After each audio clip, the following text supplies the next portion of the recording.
Call to order. Welcome to April 19th, 2021 meeting of Gaston County Board of Education. I am Jeff Ramsey, member at large and chairman of the board. At this time, I would like to ask our other members to introduce yourself. Mr. Dedman. Lee Dedman, Gaston Township, Gastonia Township. Justin Davis, South Point Township. Steve Hall, Dallas Township. Robbie Lovelace, Cherryville Township. Brett Moore, Crowders Mountain Township. Doc Guthrie, Gastonia Township. Kevin Collier, Riverbend Township. Dot Cherry at large member. Thank you. On behalf of the board, I would like to welcome everyone to our meeting this afternoon, and we look forward to a productive and informative meeting. Our first order of business is to have our prayer and pledge allegiance to the flag. I would like to ask Dr. Booker to lead us. Thank you, sir. If you all will join me in prayer. Father God, we come to you today asking that you surround us with your divine protection. Encompass us with your strength and your might. Let all who seek you find refuge and be glad. For it is you who blesses the righteous, O Lord. You surround them with favor as a shield. We thank you for all those who protect our students every day and protect our community. In these challenging times, we just ask that you spread your blessing and offer extra protection to all of our students. We ask that you protect our minds, that we set our minds on you. Let us not be conformed to this world, but be transformed by the renewing of our minds, that we may prove what is your will, that which is good and acceptable and perfect, as only a divine one like you knows. God, we just thank you for being the Father who craves to lavish love and goodness towards us. Help us to recognize your love, accept the love, and embrace the love. It leads to a life far beyond what we could hope or imagine. May we seek you first and nothing else. I seek you for all that you offer. Amen. Amen. Please stand and join me for the Pledge of Allegiance. I pledge allegiance to the flag of the United States of America and to the republic for which it stands, one nation, under God, indivisible, with liberty and justice for all. Our next order of business is adopt the agenda. You have the proposed agenda before you. Do I hear a motion? Ms. Cherry, motion. Second by Mr. Hall. Any discussions? All in favor? It's unanimous. The agenda is adopted. Our next order of business is to hear good news happening in our schools. Dr. Booker, share some good news with us. Appreciate it, Mr. Chair. We have a number of good news announcements to share. Each year, Gaston County Schools partners with the Gaston County Museum to sponsor, through an Artist Eyes exhibit. Students have the opportunity to submit artwork in 12 different categories, and these categories are diverse, including painting, photography, printmaking, sculpture, and ceramics. It's just an exciting time, and I encourage you to look at the virtual tour that they offer. In this competition, Stuart W. Kramer High School senior Molly Matthews earned the High School Best in Show Award, and Southwest Middle School student Camila Bonella earned the Middle School Best in Show. Other award winners included North Gaston's Maria Casanova, who received the James C. Biggers Award, and the Director's Choice Awards were awarded to Cherryville High School student Drake Litton and Greer Middle School student Kaylee Rojas. I'd like to just stop and congratulate all these students and all of them who participated. The arts are such a valuable part of our day-to-day curriculum, and I applaud our teachers for all the work they've done with the challenges of the pandemic to help our students support this. So please visit the Gaston County website, the museum's website, to see all of that. Throughout the pandemic, we have been just overly blessed with civic organizations, businesses, and groups that have wanted to offer support to our schools. This evening, I wanted to thank the Cramerton Community Committee for their donation of 160 masks to Belmont Central Elementary School. Ms. Karen Mullis served as a seamstress for this project, and we appreciate her work and dedication as well as the efforts of the entire Cramerton Community Committee to support our schools. and talk about supporting our schools. Many of you know about Classroom Central. They have done a lot of projects and supported our schools, and recently they made available 150 boxes of supplies for our teachers to use in their classrooms. The boxes were made up of pencils, pens, paper, crayons, notebooks, and other school items that were valued at over $24,000. I want to thank Becky Duncan and Carr Elementary because they hosted a curbside pickup event for teachers to come by and pick these supplies up. And so with her help, that distribution was very successful, and 150 of our teachers were able to get additional supplies.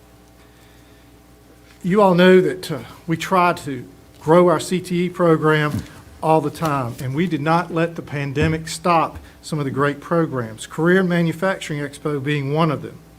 It was held virtually for our middle and high school students, and they heard from local companies including Bloom, Lanxess, Dalmar, Dixon Quick Coupling, and GSM Services. This is an event that is co-sponsored by the Gaston Business Association and Gaston College. I was able to attend 2 of these, and it was really great to see the kids interacting, but also to see the businesses really opening up and trying to explain what career opportunities there are in Gaston County. You all know another event that we have always enjoyed is Students at Work. This is where we would take all of our middle school kids out to visit businesses. Well, with the pandemic, we're not able to take them out, but this Thursday we'll have a series of virtual programs to learn about career opportunities in Gaston County.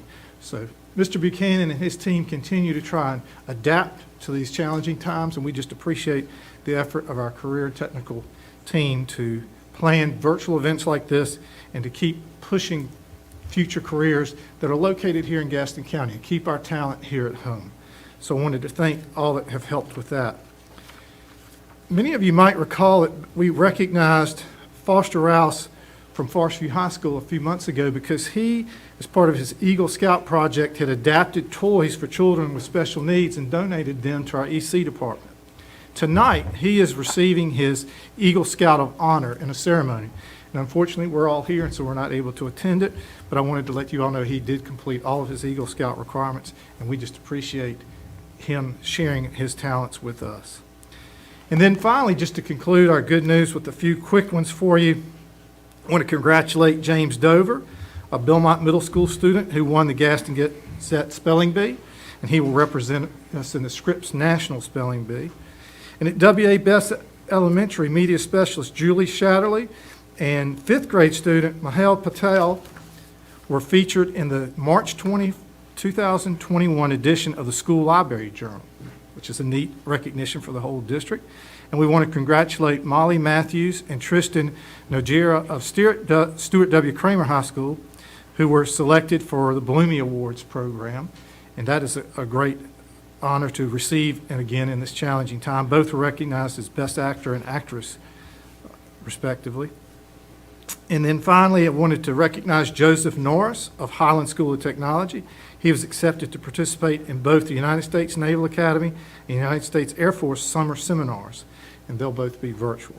So, Mr. Chair, that is just a few of the items I wanted to highlight out of our good news. Thank you for sharing, Dr. Booker.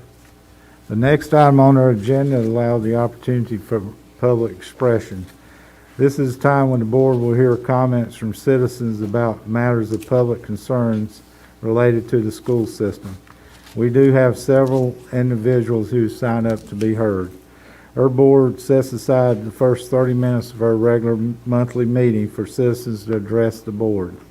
Even though our meeting this afternoon is being held virtually, our board wanted to find a way to allow as many as possible to be heard in person. We do have several signed up, and we wanted to hear from as many as we can. So if our speakers will keep this in mind as we try to hear from each of you. And the first one I have, Sonia, is Ryan Sims. Ryan Sims. No here, okay. V. Han.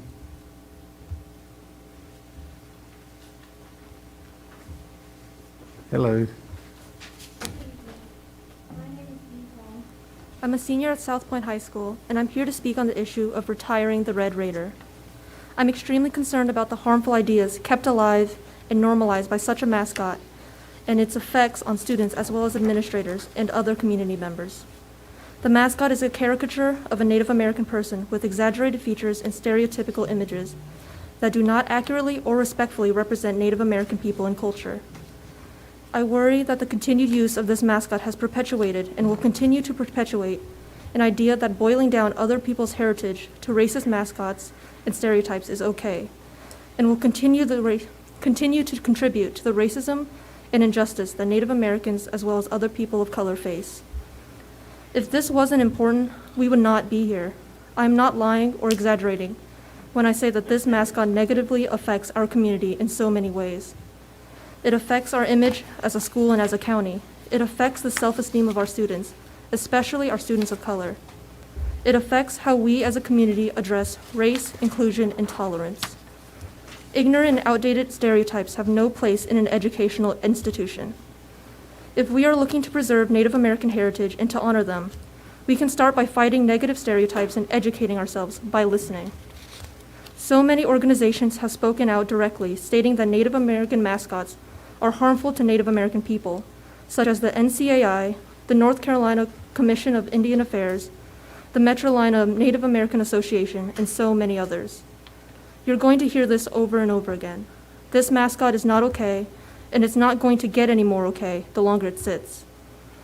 The longer you wait to address this issue, the longer you let your inaction speak for itself. Thank you for your time and consideration. Thank you. Next one is Emily Rollins.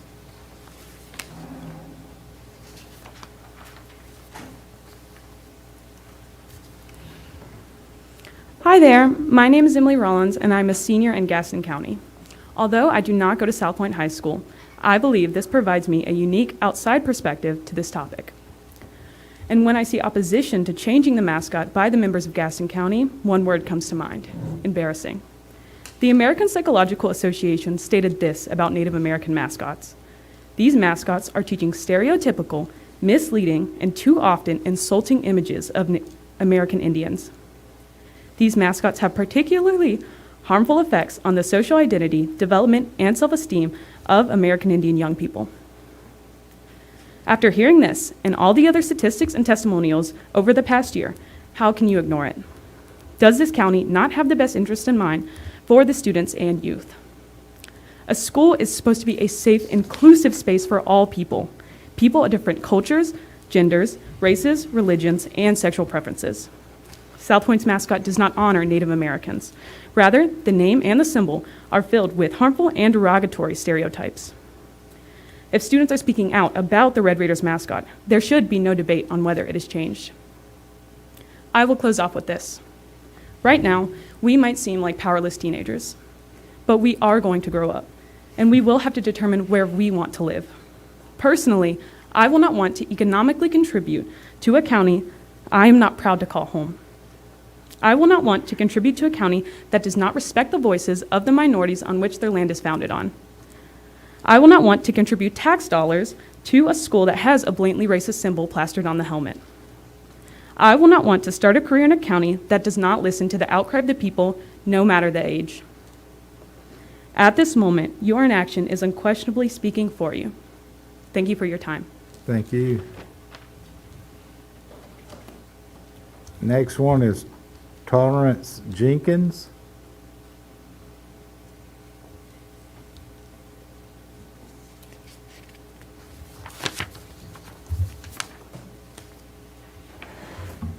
Good evening, everyone. My name is Torrance Jenkins, and I'm a senior at Gaston Day School. Although I do not attend South Point High School, my father did, and I've lived in Gaston County my entire life.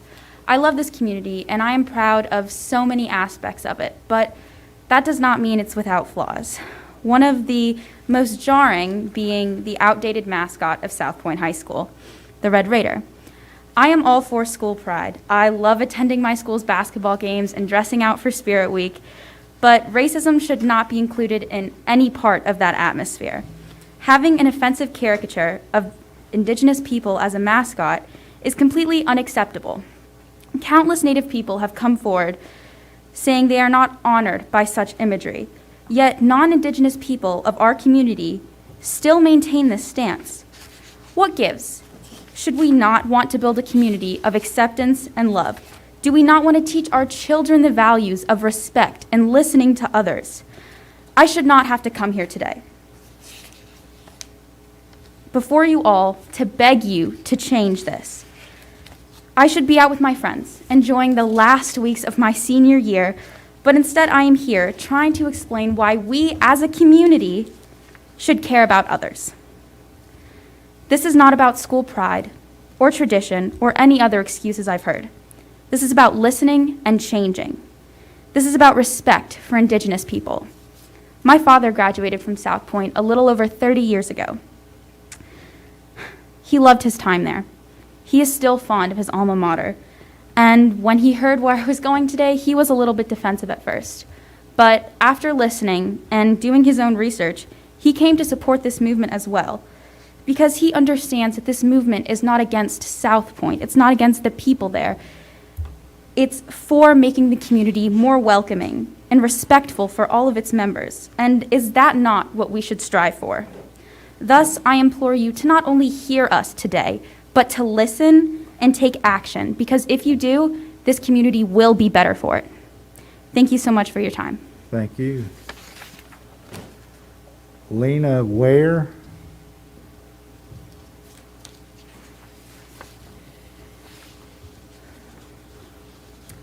My name is Lena Ware, and my address is on the form. Before I begin, I would like you to listen. Really listen and keep an open mind. It is obvious for anyone who is paying attention that you are ignoring us. You prefer that we stop fighting for change, that we stop fighting to change South Point's mascot. You'd like to think that if you pretend there isn't a problem, then there won't be a problem, that we will just give up and leave, but we won't. The longer you wait to change the mascot, the worse Gaston County looks. More and more younger people are passionate about this issue. Even those in middle school have joined our protests. We are here and we have been here telling you why the mascot is racist. Don't you think it's an issue if the youth is telling you that there is a problem within the community? The Red Raider mascot at South Point High School is offensive. By changing the mascot, you wouldn't be giving in to cancel culture as opposers believe. You would be making a change for the future. Countless schools and professional teams have changed their mascot from Native people. Why can't Gaston County? If we don't change the mascot, we will soon be seen as an ignorant county with racist people, all because of your cowardice. I don't know about you guys, but I don't want Gaston County to be seen that way, and I also don't want my county to be left behind because of decades of racism and ignorance that they aren't ready to let go of yet. You all are supposed to be representatives of Gaston County. You set the example. Right now, you are showing the youth of Gaston County that the right thing to do is ignore the problems affecting your community. You can't feign ignorance anymore. We are telling you why the Red Raider mascot is racist and offensive, and you have the jurisdiction to do something about it. Yet, as of right now, you choose to stay silent. You choose to continue harming Native people. Was their centuries of pain not enough? You would prefer to continue to mock their culture while they have been looked down upon for celebrating it. Thank you for your time, and hopefully for your consideration. Thank you. Next one is Lauren Frady. Not here. Haley Brazil. Rebecca LeClaire. Natalie O'Connor. Wendy Moore. Martha Stowe.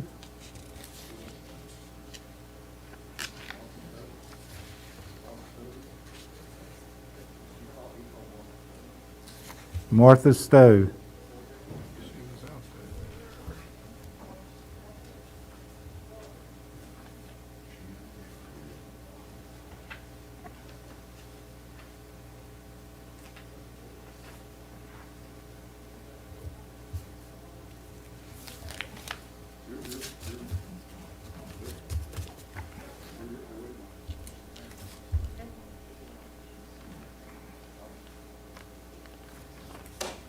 Thank you for the opportunity to speak. If you see me hobbling, I had foot surgery, so I'm not totally ambulatory yet. I'm Martha Stowe. I'm here to speak from two capacities, one as a city council person in Belmont and the other as a former teacher at South Point. The Native Americans in our community are pleased with the logo that we have. They think it honors them, and so do we. At our council meeting in July, we had the biggest number of people I have seen in my tenure on council of almost 14 years. They were there in support of the Red Raider logo, knowing that we did not have jurisdiction or it was not within our purview to do anything, but they wanted us to speak on their behalf. We had several hundred people. We had literally a handful of people who were not in favor of the Red Raider logo. As a teacher there for 15 years, I would have been one of the first people to come to see you or someone else if I had thought there was anything negative or derogatory. It's only been a positive situation, a point of pride, power.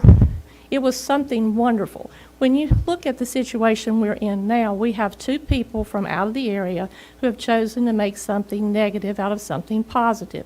People put signs in their yards for their children who are graduating, who are not going to have the appropriate graduation, and somebody decided that they would put a negative spin on that. You guys, as well as I, reflect our community, and that's why we were elected. We are a part of the community, and you have two people who created a situation that are not part of our community, either did not live here ever or have not lived in this area probably for almost 15 years.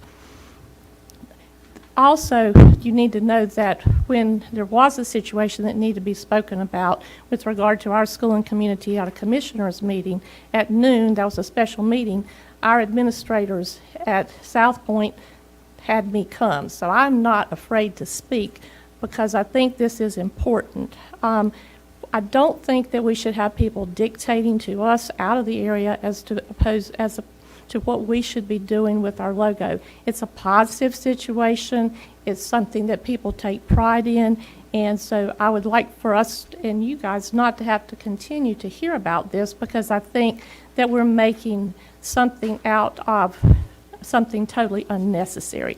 Once again, if we have people in our area at our school in the 15 years I was there where there was never a student, then the other piece that very much concerns me, when people say things in the media that are totally inappropriate, I think unfortunately it's very difficult for us to call attention to it, but the situation with the hostile learning environment, there has never been that in South Point High School.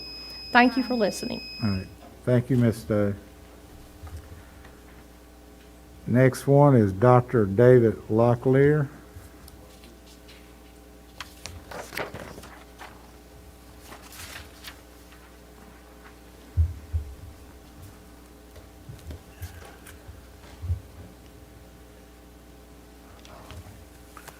Thank you. Good evening. Thank you for hearing my petition. My name is David Locke, and I've been a family doctor in Gaston County for 40 years. I'm a member of the Lumbee tribe. I was raised in rural eastern North Carolina on my grandparents' farm in Robeson County. It's one of the most impoverished counties in North Carolina, and it's a county that's been plagued with years of racial inequalities. Growing up there, we had to use separate restroom facilities for black, white, and Indians. We were made to sit in the balcony at the local theater, and we were not allowed to sit or go to restaurants. I remember a time when my mother, my brother, and myself went to Fayetteville and was refused service in a department store, if you remember what department stores were like. I have known and felt racism. After my family practiced residency at Charlotte Memorial, now Atrium, I settled in Belmont and co-founded South Point Family Practice.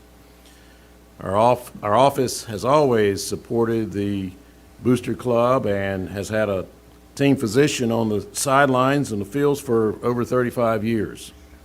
I've had 5 children attend South Point, and on any Friday night, I'm in the stands cheering on our team. I have never felt any insensitivity to my race from the school mascot.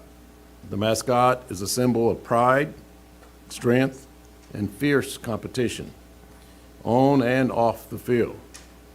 But to me, there is no good reason to change the mascot. It has never been seen as poor taste or culturally insensitive to indigenous people, in my opinion.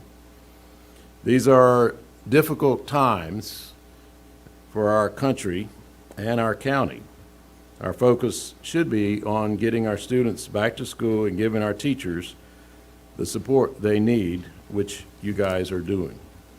Thank you for your time and your consideration. Thank you. Next one is Charlotte Saltner.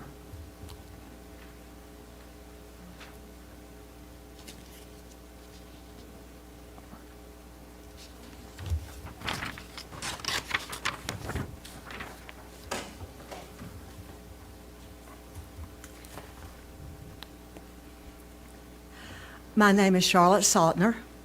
I taught and coached in Belmont for 36 years. The last 10 years were at South Point.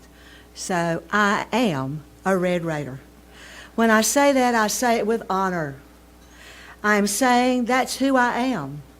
I am identifying with them. I certainly would not identify with something I disrespected. When you call me and leave a message, you will hear, "This is Charlotte, Carolina Tar Heel and South Point Red Raider fan."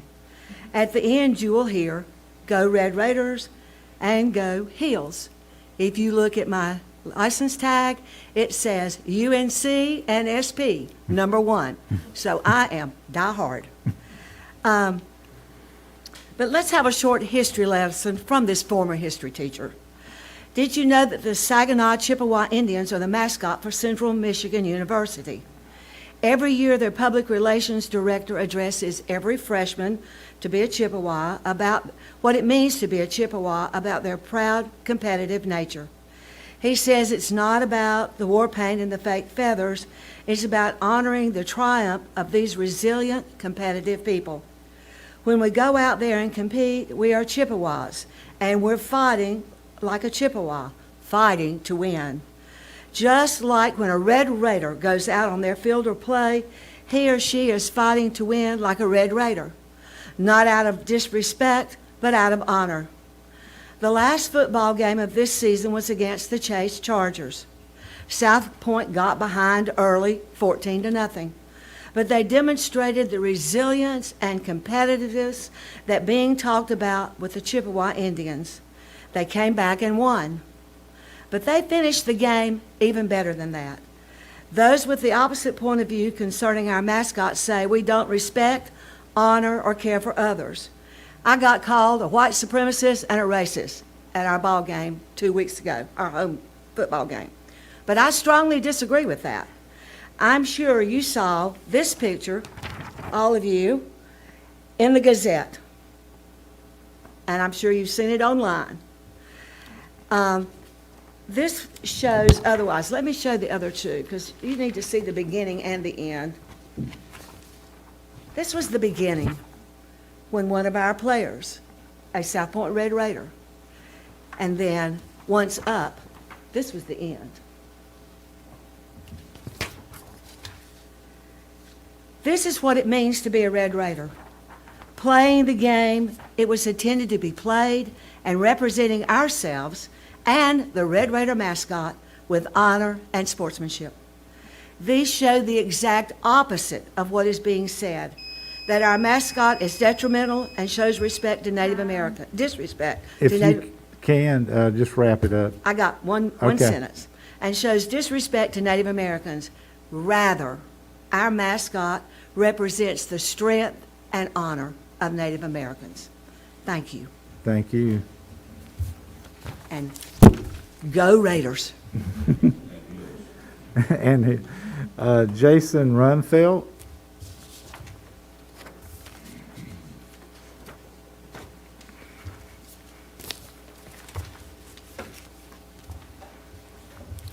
Good afternoon. My name is Jason Rumfeld. I reside at 4502 Brentwood Drive in Belmont.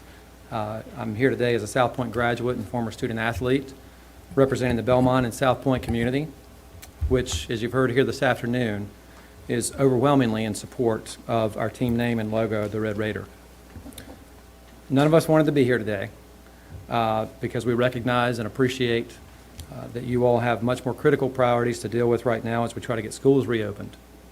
But we know that you continue to have to hear from the small but very vocal contingent who are asking, in some cases demanding, that you take the easy path to a resolution here and simply bow to the cancel culture by forcing South Point to do away with its 75-year tradition of respectful representation with the Red Raider name and imagery.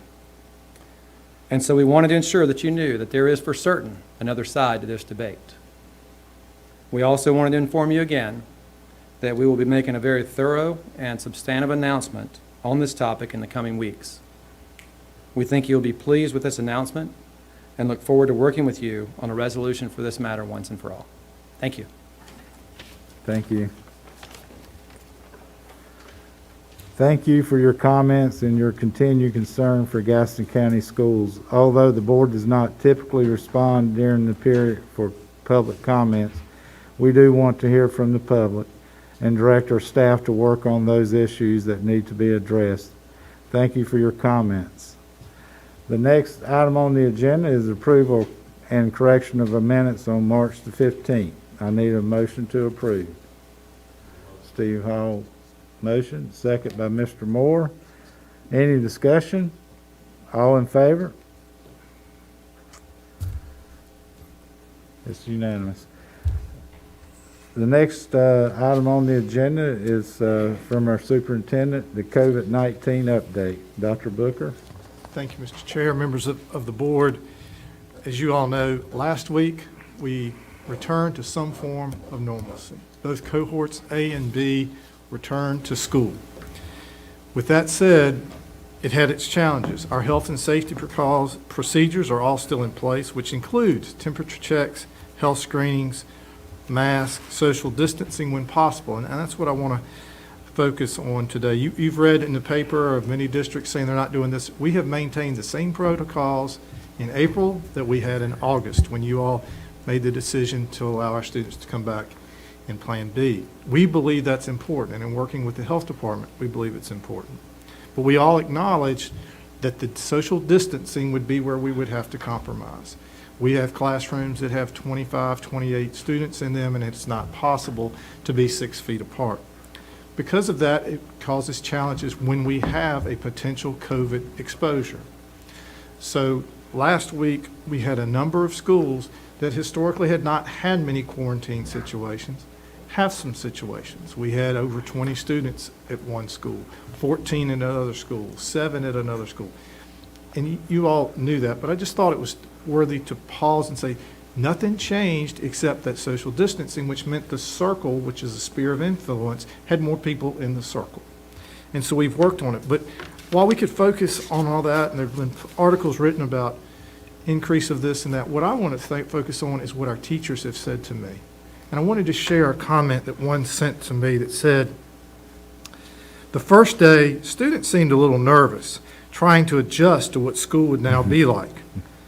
On the second day, students came in and we started class with a lecture, and then I conducted a simulation. And they go on to explain about the simulation and then said, when the bell rang, I had students in both classes say, I want to keep going. They left talking about it. Paragraph, and I'm going to quote, my overall take on it is that students began to adjust to being together and that having them interact is something they have been greatly missing. And to be honest, something I've been missing as well.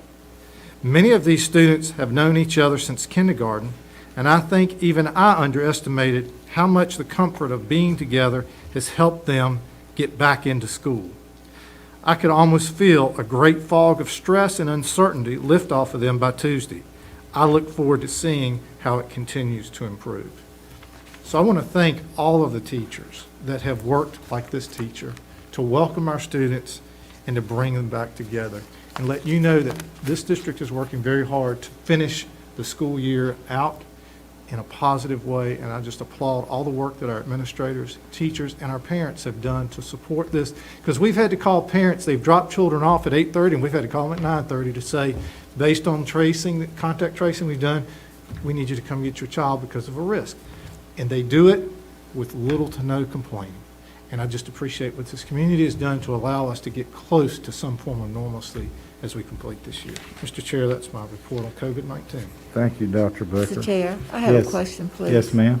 And I want to, first of all, the correspondence that Dr. Booker received from the teacher, it's always good to hear that our children are making adjustments after such a, I would say, critical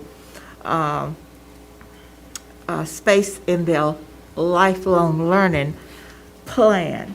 However, I am still bit concerned about those children that, and please correct me if I say something that's incorrect. I am still concerned about those children that may be sent home due to a COVID case in a classroom. Do we have in place, and I've been online, I've looked at the CDC website, and I know that everything that you have done is greatly appreciated. But do we have in place like a teacher at every high school that could be that liaison between those children that are going home and may need to have that extra layer of support as they try to keep up with their homework? I know know that we have the digital learning platform, that's Canvas. I'm aware of that. But do we have a contact person in each of the schools where if, for instance, a child has a project or a chapter in history that he or she does not understand, do we have a contact person? Like, it wouldn't be dial-a teacher, it may be tap a teacher or whatever. But do we have that in place? I would feel better knowing that we would have something like that in place. And it doesn't have to be a teacher from every high school. It could be a designee for 9th grade, 10th grade, 11th grade, and 12th grade, because subject matter basically is the same, right? Well, each class has its own syllabus as they interpret the standard course of study and work to that. But what we do is utilizing the learning management system. We would hope that the teacher that is assigned, that they are part of that class, would keep it up to date and that they could follow those assignments. And we always encourage, and our teachers have been phenomenal of trying to keep students engaged and work with students, because they all recognize when this happens, it is a change in the action that the student may not have brought upon themselves. It's just a bad card dealt. So they've worked with that. We also need to remember that a teacher at school A could be at a different place in the guide than a school B. So we would like for them to work with that. And we also always encourage them, particularly in high schools, they'll have an assistant principal that works with their grade level to keep them, as well as guidance counselors. So that there should be plenty of support if they ask for that help in this go through. I am sure there are exceptions where a student has felt reluctant to ask for help or that, but we are doing our best with I it. know that, and I stated that before I made my comments. But I just want parents to feel relaxed in knowing that there's a liaison or a contact person. I know the AP may be, or the counselor, but there should be a designee, someone designated to actually assist that parent or someone without them having to worry about whether or not they're going to get the help that they need. That's all that I'm saying. Again, I will state, what's happening in our schools, we greatly appreciate it. I just want to cover every base if possible. And if there are some gaps, we are all learning how to deal with COVID. Yes, ma'am. Post-COVID. So I just want to cover everything. And all that's great feedback to continue working, but I believe the schools are trying to support those students. What I've really appreciated about our administration is they've tried to make personal calls when this events occur to facilitate that transition. But we can always be better. Okay, thank you. The next item on the agenda is the report from the Curriculum and Instruction Committee. The members of the committee are Justin Davis, Steve Hall, and Robbie Lovelace, and Miss Dot Guthrie is the chair of that committee. Miss Guthrie. All right, thank you. The Curriculum and Instruction Committee met on April 12th, 2021. Members present were Dot Guthrie, Robbie Lovelace, Steve Hall, Justin Davis, phone attendee, and Dot Cherry. The meeting was called to order at 12:01 p.m. Minutes were approved unanimously with no corrections for the meeting on March 1st, 2021. The Department of Elementary Instruction provided an update on the elementary math textbook adoption and the Spire Reading resource. The adoption process is complete, and iReady, a Curriculum Associates product, was selected. This core mathematics curriculum will be implemented starting in the 2021-2022 school year. Spire is a reading intervention for the lowest performing students. It builds reading success through a structured curriculum that incorporates phonics, fluency, vocabulary, and comprehension. Staff presented an update for the Discovery Education contract to provide professional development for teachers. Discovery Education provides comprehensive, rigorous content support for science in grades K-8. The Discovery Education amendment for professional development will be on the consent agenda on April 19th, 2021. Staff is cross-teaming to ensure all students receive social and emotional learning, known as SEL, and that the multi-tiered system of supports, known as the MTSS framework, is utilized appropriately. Tier 1 of MTSS supports core instruction for all students. Tier 2 provides supplemental interventions to teach specific skill deficits. Tier 3 provides intensive intervention along with core and supplemental intervention. Academic Services shared information about the 2021-2022 Title I plan. The following items will be on the April 19th, 2021 Board of Education agenda: iReady math textbooks, Spire reading resources, Discovery Education contract, and Title I plan. The meeting adjourned at 1:55 p.m. The next committee meeting is scheduled for May 3rd, 2021 at the central office at 12 noon. Thank you for that report. Next on the agenda is Teacher Appreciation Week Proclamation, and Todd Hagens will present that. And this is an action item.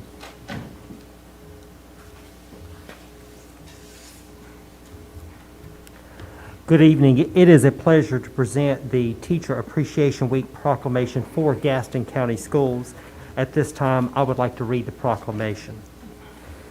Whereas Gaston County Schools is pleased to join school districts across the United States in celebrating Teacher Appreciation Week, May 3rd through 7th, and National Teacher Day on Tuesday, May 4th. And whereas Teacher Appreciation Week is one of the most important annual observances in education, because it brings attention to the teaching profession, which is worthy of honor and praise. And whereas teachers in Gaston County Schools are often referred to as the superheroes of public education, because they are a dynamic force in the learning process and work diligently every day to ensure that children discover, grow, and thrive in a safe, caring, and nurturing school environment. And whereas during the COVID-19 pandemic, our teachers have gone beyond the call of duty to support students and families and provide continuity in academics through a blend of in-person instruction at school, remote learning at home, and full-time virtual learning. And whereas our teachers in Gaston County Schools wholeheartedly embrace the responsibility of ensuring that children learn the knowledge and skills necessary to be successful in life beyond graduation, thus preparing them to become contributing members of our community. Now, therefore, be it resolved to honor all teachers for their important contributions to our schools and steadfast efforts to positively influence the leaders of tomorrow. The Gaston County Board of Education is proud to proclaim the week of May 3rd through the 7th, 2021, Teacher Appreciation Week in Gaston County Schools and encourages students, parents, alumni, and others in our community to express their appreciation for teachers. Be it further resolved that this proclamation be made a part of the minutes of the Board of Education, adopted this the 19th day of April 2021. And Mr. Chairman, the Teacher Appreciation Week proclamation is being presented to the board for consideration and approval. Okay, thank you, Todd. Mr. Davis? Mr. Chairman, I'd like to make a motion that we approve this proclamation as read by Mr. Higgins, and I think it's particularly important, given the year that we've had, that we certainly do appreciate Amen. our teachers. Thank you, Mr. Mr. Dedman? Second. Any discussion or comments? All in favor? It's unanimous. Thank you. Thank you. Thank you, Todd. Next item on the agenda is school libraries and media coordinators update. This is the information item, and Dr. Bachnight and Pepe Jones. Okay. Good evening, Ms. Jones. Good evening. I really want to thank you for allowing me to take a few minutes of your agenda tonight. I want to do a little update on our school libraries or media centers. April is National Library Month, and we thought this would be an appropriate time for me to come and just give you a little bit of a heads up. Okay. Well, is it? It's on. Okay. I think they had to turn it on back here last time. It's not advancing. Okay, all righty. The first thing I want to talk about is books. You folks have been so generous in allowing funds, allocating funds for our school libraries. We've gotten PTO support, Title I funding, special grants and different awards, but we have also had 2 special allotments from the Board of Education. So thank you. Our schools are most appreciative. We've been able to purchase paperback books for the virtual academy so that those students have books to work with. We've had an issue with lost books and badly long-term overdue books for the last several years, even before the pandemic. So we are declaring amnesty so that anything that was checked out last year during the pandemic and before that is being wiped from the books so that it's off the student's record. They don't have to pay a fine. If they find it, great, we'll be glad to take it back, but it's off their record, with the caveat that anything they check out this year, they are going to be responsible for. So we think that's a pretty good trade. We are also getting ready to order paperback books for the summer camps that are going to be coming about. So we're trying to make sure that we have materials available for the students to use throughout their educational process. We don't want to use the ones that are actually in the media center, but instead use the paperbacks so that they would be able to read them, enjoy them. If they bring them back, they'll go into classroom collections. If they forget to bring them back, then that's okay. We will forgive that as well. So I want to talk just a little bit about our elementary schools and renovations that have been made. We've touched a lot of elementary schools. Well, we've got a lot of elementary schools in our system. Springfield Elementary had just a total makeover. And I'll have pictures on some of these, but I just want you to kind of see some of the elementary schools that have been touched in the last 18 months. And if you'll go ahead and advance to the next slide, if this is not working. Okay, Lingerfeld got soft seating. It was delivered last year, just as the pandemic was hitting. So the students are just now beginning to see it. Very colorful, kid-friendly, easy for them to enjoy. Page Primary, the circulation desk that you see in that first picture was dedicated to Beverly Cook, the former media specialist there who died of cancer about 2 years ago. So the school has built that and dedicated it to her memory. Pinewood got new soft seating, and it's, again, very colorful and kids-friendly. The bookcases are brand new in the back of that picture as well. And then some of the pictures at Springfield. Springfield got a new circulation desk, new soft seating, and also furniture for the media center itself, for their classroom setting. With the middle schools, again, they're not quite as many, but we've touched a lot of middle schools. John Chavis, Holbrook, W.C. Friday, Bessemer City Middle, and of course Belmont Middle that's getting ready to open. So I've got a few pictures from those.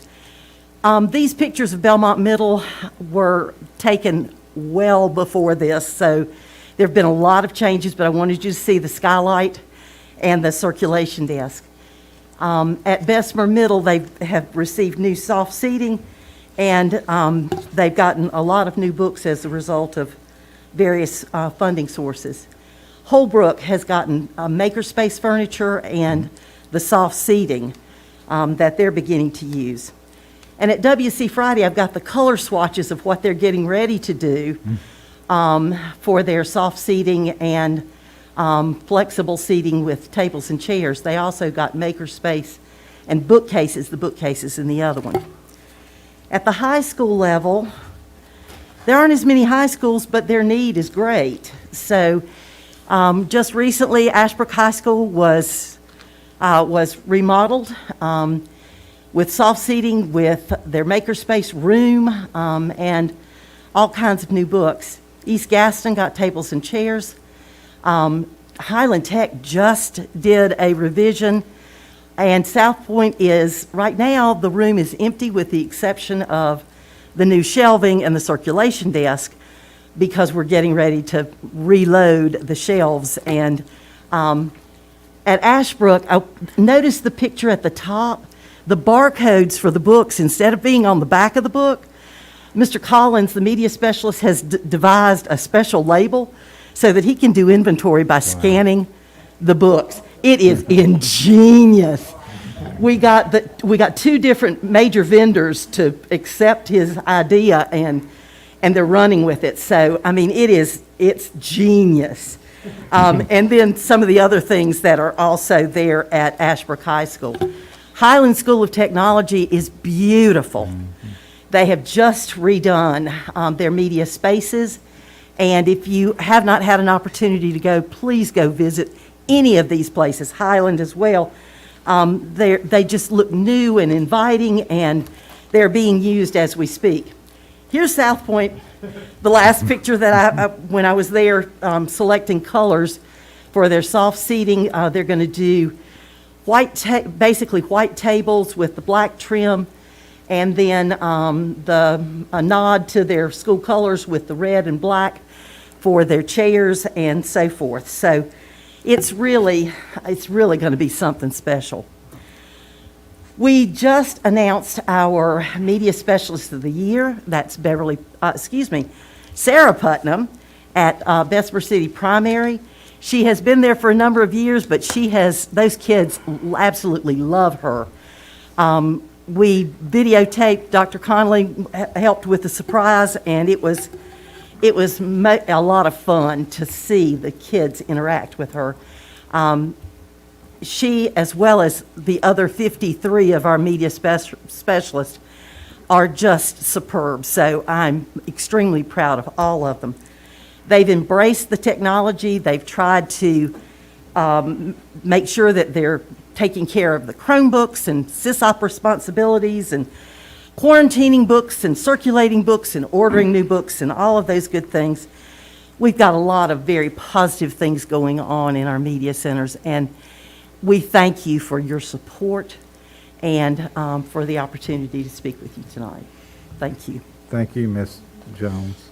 Mr. Chair, I would add before she gets away that she has glossed over a ton of work that she has done. When you see these beautiful media centers, for example, South Point has been relocated into a classroom and working, and how to coordinate that, and of course the media coordinators, the work that they have done to do that. But she has done all that. We have been blessed to open up new schools where she has worked and built those whole collections through that. And so we just appreciate your commitment to seeing us, and it also has brought great consistency across what we are doing. And so This I is the appreciate fun that. part of the job, Dr. Booker. It is the fun part. I get to spend money. That's a woman's dream. That's why Miss Cherry wants to ask you a question. Oh, not a question. That we couldn't have a better person doing the job that Peppy does, because she's the epitome of what a media specialist and a librarian should be and is. Thank you. So we know it's going to be done well, and it is done well. Thank you. Mr. Collier? In addition to your media center skills is your interior design skills. Hey, So, you know, I've had a lot of help. Each school has had a say in exactly what they want. I just make sure that I give them all the tools that they need and a little guidance so that they don't pick a pattern that's going to be obsolete in 2 years. I don't want them to have to live with something hot pink and polka dotted unless that's really what they want. Yes, yes. Every place we've placed new furniture, including Pleasant Ridge, Stanley Middle, everything at Kramer. The vendors they're top of their game, so it's good stuff. All right? Yes, Ms. I was I was just wanted to be waiting. last. First of all, to my colleague professional. Exactly. I want to thank you. Your skills are overflowing, and you said so many wonderful things to show that libraries or media centers are truly becoming the hub of schools, which Yes, I ma'am. think is just the way it should be. It's the way it should be. And you know what you said about children loving the librarian now? That was not always the case. No, ma'am, it was not. Because the librarian would always do and the children did not feel comfortable. Now it's multimedia and it's a friendly place to Yes. be. You mentioned, yes, soft seating is just wonderful. Give a child a paperback book and a soft seat, and you've got a reader. You're going to gain a reader. And another thing you said, the makerspace, that is just slowly and surely becoming a place that should be housed in the library. And then your collection. And it's just wonderful knowing that we have such innovative professionals in our field in this county Yes, ma'am. who are willing to share their skills. Because if we can fund you, you can show us that the job will get done. And during COVID, librarians played a major role. Oh, yeah. And I want them to know that we appreciate everything that they did during that time. Dr. Booker mentioned Julie Shatterly working with the teacher over at W.A. Best. He said that her program of the article appeared in the School Library Journal. Ladies and gentlemen, the School Library Journal is the premier journal for schools and librarians and informational In the specialists. country. And we need to give her a hand. We need to give all librarians a hand for that. And we appreciate what you're doing. Your decision-making as far as helping our builders to create innovative spaces for our children. We are turning reluctant readers Yes, ma'am. into readers. And when you talk about collections and paperbacks, your collection age was old, but you're getting it, you're changing it. You are changing it. You may think that I'm appear to be favorable, but I'm just talking. You are doing what needs to be done, and teachers are working with you. Peppy, I know your work. I know what you have done all these years, and I greatly appreciate you working with the librarians, and I appreciate that new Mr. Collins technique that he's doing to inventory books. That can be a thing that It's a will be time saver. adopted by everyone Oh, yeah. because we have to do inventory. So thank you. I'm going to be quiet now, but I am just so excited. Thank you so much. Ms. Guthrie, I would add to your accolades, if you'll look at your budget book, you'll see it highlights the creativity of our media with an Uber book distribution that was going on in our school. Well, you light up my life. Thank you. Thank you. Thank you. Thank you again, Ms. Jones. Next on the agenda is Camp Gaston update, and Dr. Bostic will be here, and this is an information item. There she is. Good evening, Chairman Ramsey, Vice Chairman Cherry, members of the board, Superintendent Booker.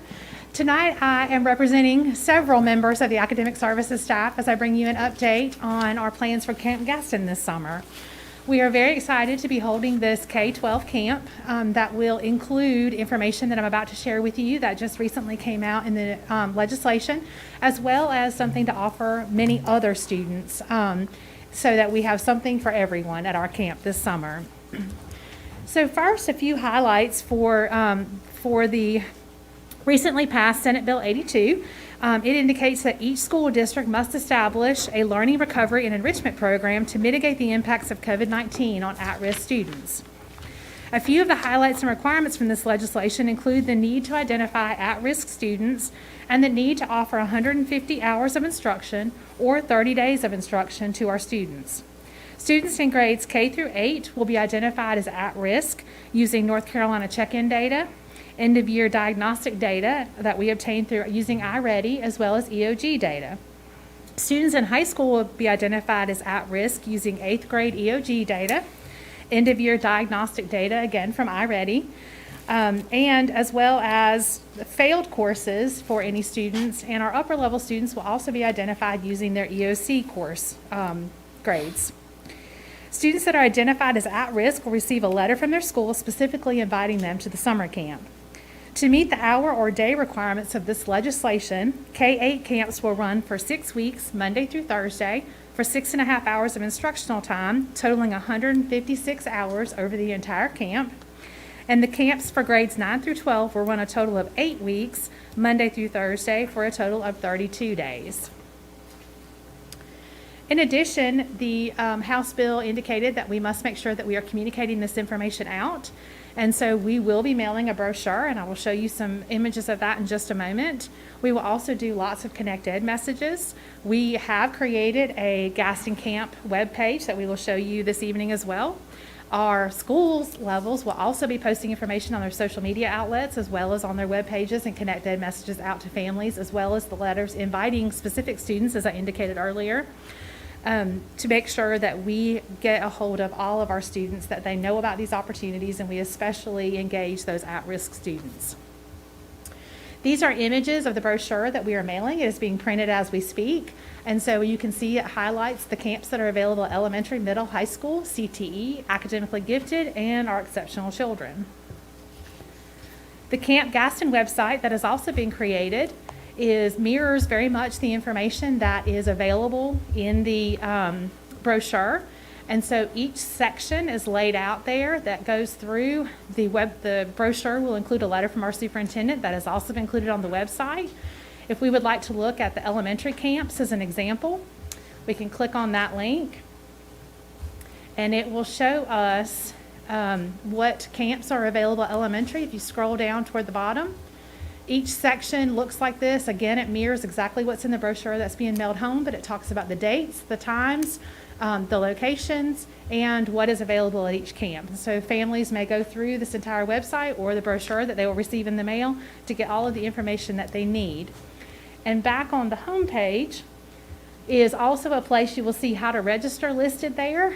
The how to register is where families may begin the registration process, and that link is open, as well as in the brochure. It will have a website that they can also get to this point to register, and schools will be available to assist if any families need access to a computer or need assistance in completing that registration document.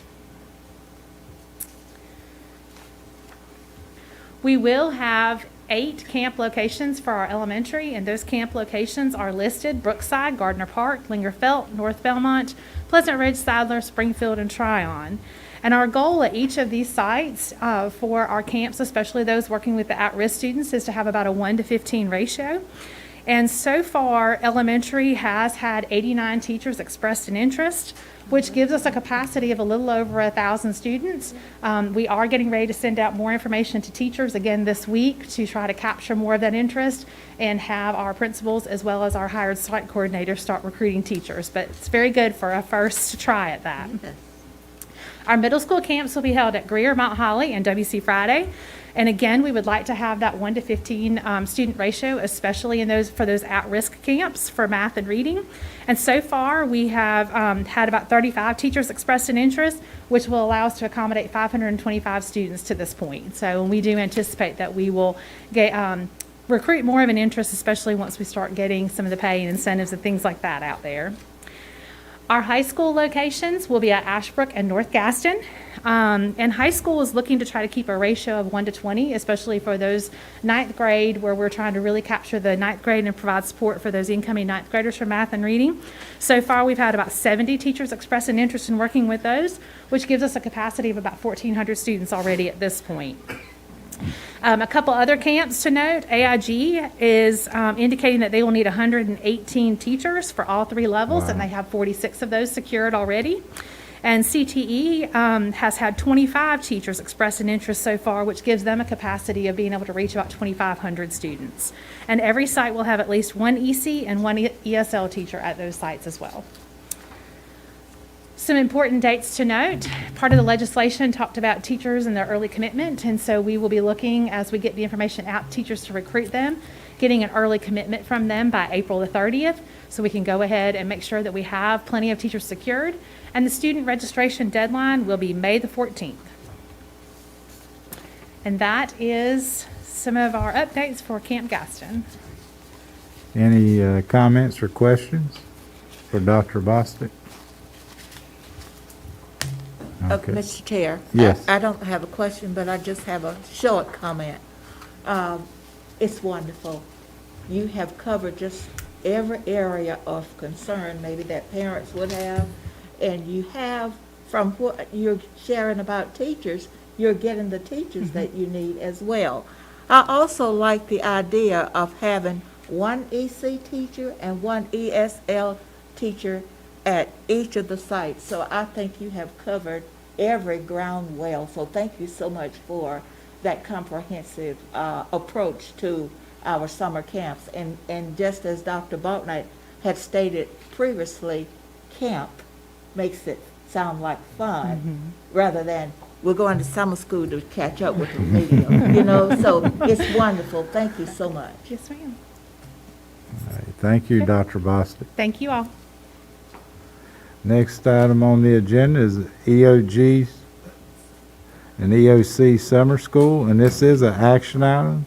Ms. Powers. Okay. How you doing? Hey, how are you? Good evening, Chairman Ransby, Vice Chairman Cherry, members of the board, and Superintendent Booker. Tonight, I come to share information about our end of grade and end of course summer testing options that we offer to our students. We have been doing this for multiple years to support students that need a second opportunity to take those assessments. One of the requirements by the state is that we receive approval from our local Board of Education for these items so that our students are able to participate in an additional offering of summer experience with end of grade and end of course testing. For this year, with the standard setting of the grade 3 through 8 reading assessments, we are requesting that grades 3 through 8 have a math opportunity to retest at the end of the year, as well as our 5th and 8th grade science students, if they need this opportunity with remediation built in between the assessments. We would do the same for our high school students in the areas of biology, Math 1, Math 3, and English 2, as well as our North Carolina Extend 1 students in the area of math and grade 11. Chairman Ransby, that is all I have. Okay, any questions? Ms. Cherry? Powers, our stakeholders know exactly what the criteria is going to be? Let's say if somebody had a score and they want to try to improve that score, or will they have the option of going, or are these for the ones that it's out of necessity that they improve their scores? For this, it is optional for parents. We do send a letter home. It is for those students who do not reach proficiency the first time on the assessment. Okay, just clarifying. Thank you. Okay. Mr. Collier? Mr. Chair, I'd like to make a motion to approve the recommendation of Ms. Powers for our summer school program. Okay, and second by Mr. Moore. Any other discussions or questions? All in favor? It's unanimous. Thank you, Ms. Powers. Next on the agenda is Title I Plan, and Dr. Reynolds is going to present. And this is an action item also.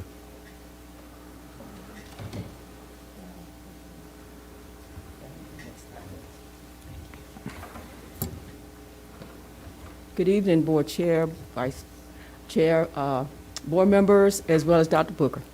Thank you for allowing me the opportunity to come and share with you some exciting things that we can do with our Title I funds.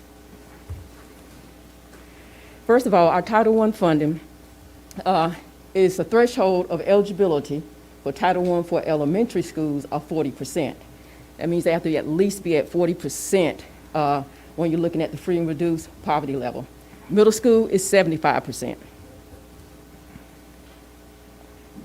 Another determining factor is that we look at the school's enrollment in conjunction with their number of free and reduced students that's on their list. And this is a report that's supplied to me from Food Nutrition. We also look at, when we're dispersing Title I funds, equity. Title I was a part of the No Child Left Behind, which was in 2001, but in 2015 it was revised. So now you will hear the ESSA, which is the Every Student Succeed Act. Also, when you're looking at equity, the focus on equity is to make sure that our students that are from our low income families have an equal opportunity to be able to go in and learn and have the resources and not be penalized for their situation of poverty. This year, we'll serve 20 schools. Next year, we will also, 30 schools. We will be serving 30 schools then as well. We have 25 elementary, 4 middle, and we have Warlick Academy. The projected allotment for next school year, it's kind of off here, but you can see it. The projected allotment is $80 million. The carryover is $1.2 million. And let me reiterate that that is not a normal situation. Oh, no. We have excessive carryover this year because we have excessive amount of federal funds funneling through with all of the stimulus acts and things of that nature. So do not expect to see 1.2 million as a carryover on a yearly base. So that gives us a total of 9.2 million that we have allotted for next school year. Looking at that, a part of that 9.2 million, actually the 8 million, we have to allot for our district administrative staff, salaries, workshops, travel, supplies, and also this is where our indirect cost comes from. So you're looking at 680,000 for those set asides for the district. Now these are some additional set asides. You see the parent involvement. The federal government mandates that we take 1% of our allotment and make sure that those are funneled down to the schools and specifically used for parent engagement. And as you can see, most of that 1% goes down to the schools. We have a small portion that stays at the district in case we have things that we need to do here at the district level. We also have a private school per pupil share. We have approximately 9 private schools here in Gaston County. And on a yearly basis, we do a consultation with them, let them know what types of federal funds are available. And it's based on the number of students in their school that lives in a Title I school district. So we appropriate funds for that. Also, pre-K, $400,000 we appropriate for pre-K. Our professional development, our academic facilitators are funded through our set-asides for the district. These are the facilitators that support our schools. We also have a district initiative, and that is to provide an additional support at our Title I schools, and we take that out of our district set-asides. And what we're looking at to share with you today is the teacher incentive part of the set-asides. And also our homeless. Tina Peterson is our liaison for our homeless population, and she does a great job with making sure that we know where our students are and that we provide additional support when it's needed. So we also fund that through our Title I set-asides. Okay, here is a pyramid. The district has decided to, in order to make sure that our funds are spent on those students and environments that it should be spent on, I think the district decided to develop some bands.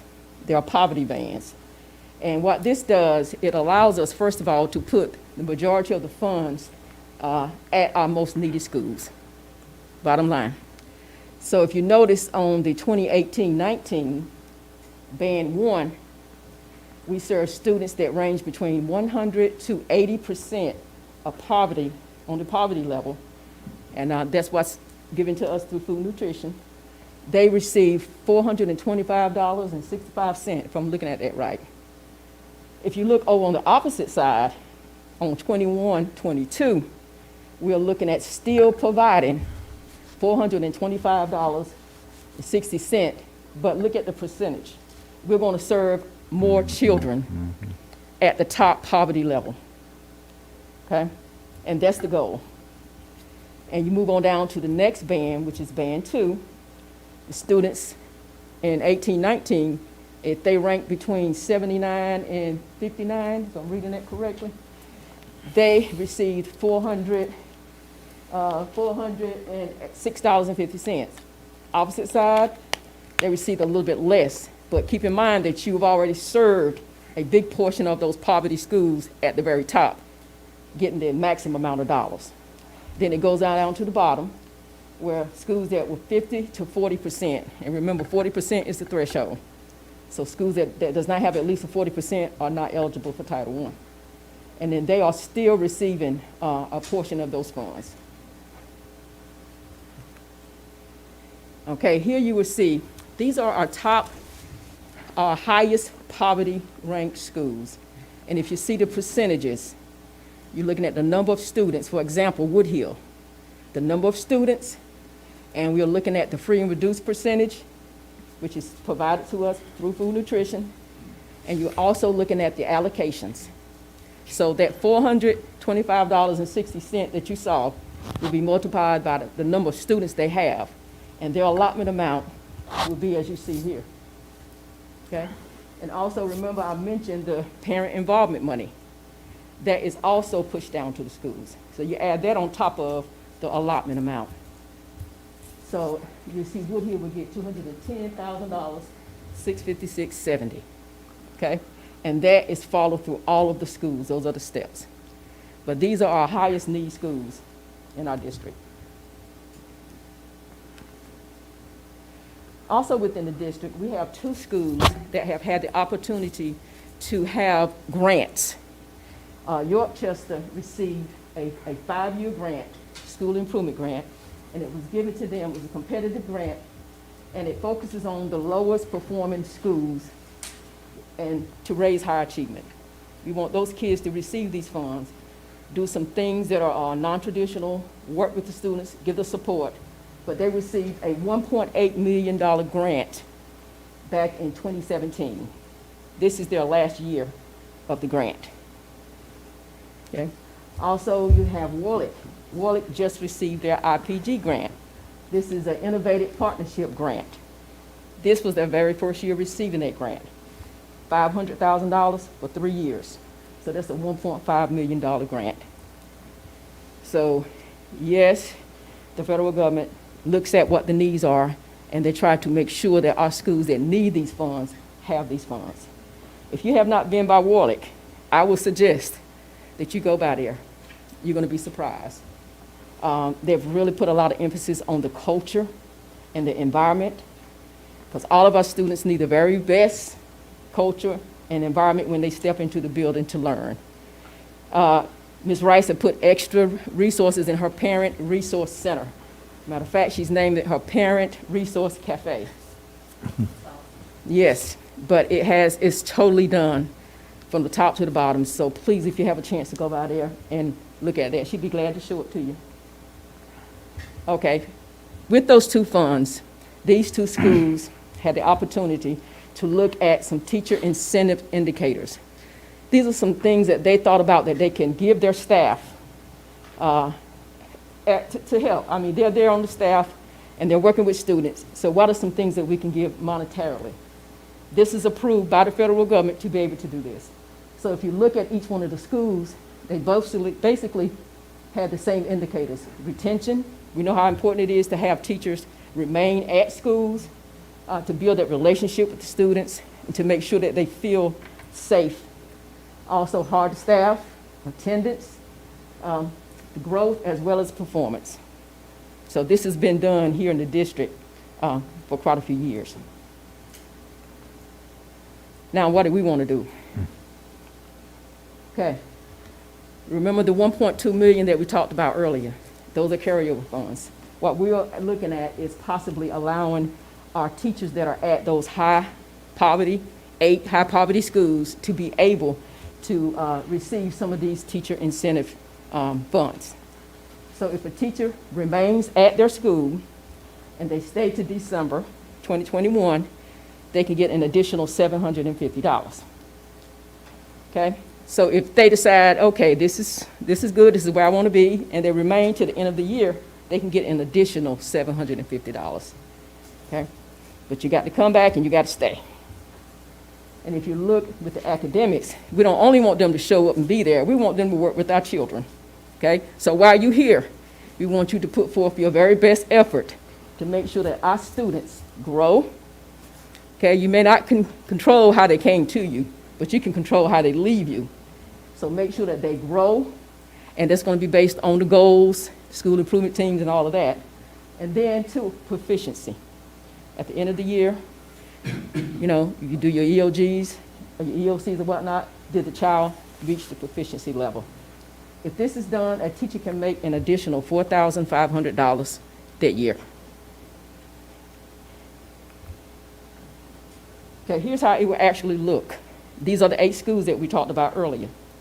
You see, for example, Woodhill, the allotment that's already going to the school based on their numbers, on their poverty level.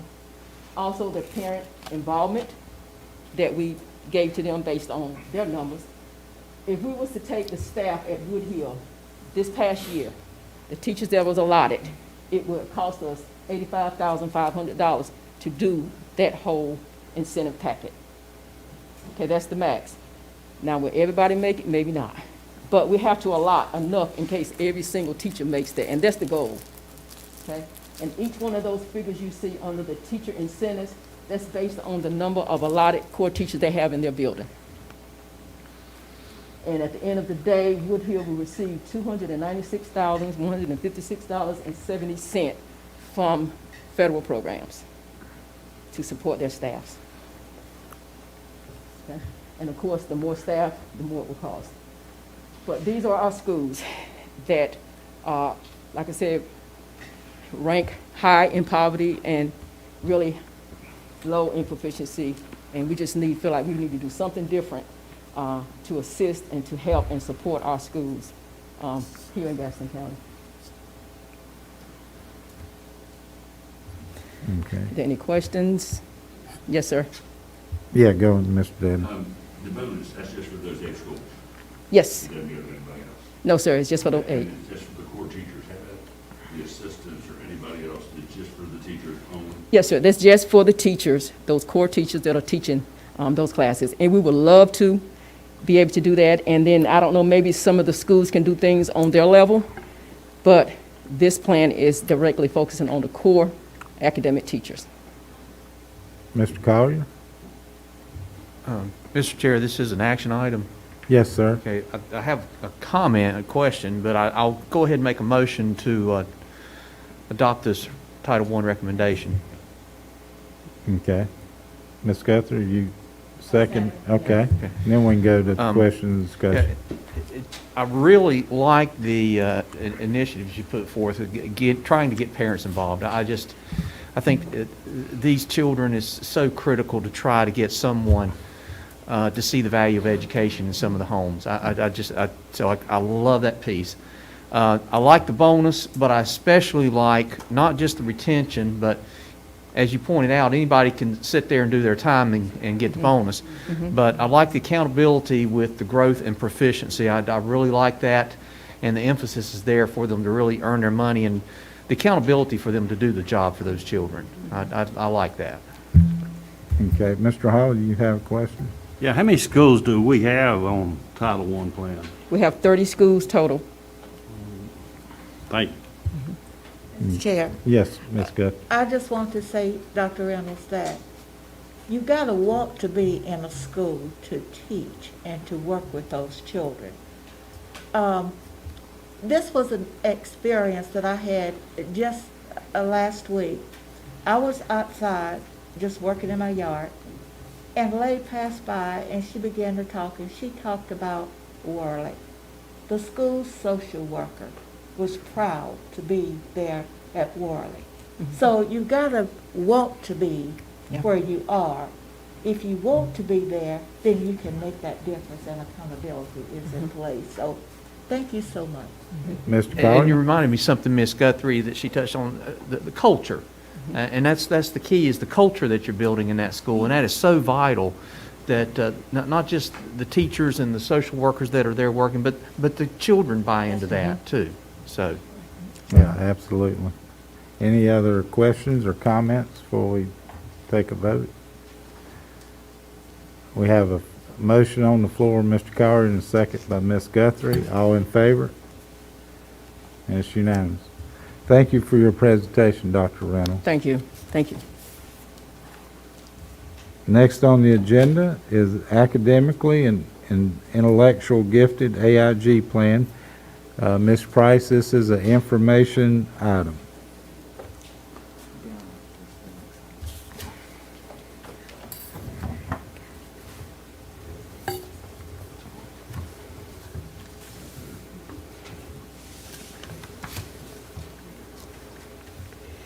Good evening, Chairman Ramsey, Vice Chair Cherry, Superintendent Booker, and members of the board. Thank you for this opportunity to speak with you regarding expanding the Composer program in Gaston County Schools. In gifted education, we seek to meet the advanced learning needs of students all day, every day. In recent years, North Carolina, though, has set a goal to promote both equity and excellence and to take actions to increase access and opportunity in gifted education. If I could ask you to reference your call to action brief in your folder.